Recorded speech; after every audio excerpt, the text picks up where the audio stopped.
Ni handu ha kiririkano haria hakirwo kaunti-ini ya Nandi.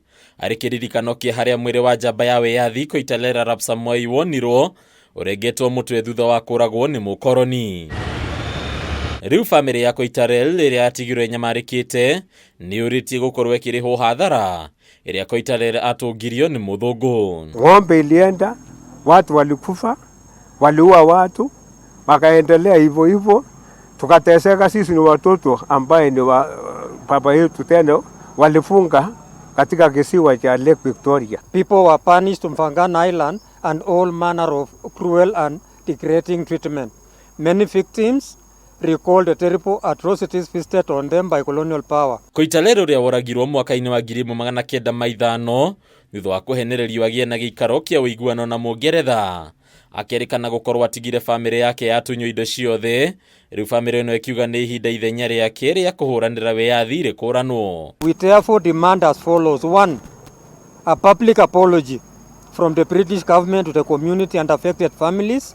2. A total of Kenya shillings 150 billion as compensation for the losses incurred from the confiscated property. Ningi ni maikitie ritana kuri bururi wa Ngeretha na ariko mamenyithia kuria mutwe wake watwarirwo kuna wirikanaga gukorwo watwarirwo muciini munene wa London urita thumbi ya uhotani kuri muthigari uria wahotire kumuraga na akupewa mashamba na ilikuwa wakati huo ilikuwa kwa settlement scheme, lakini hawakupata.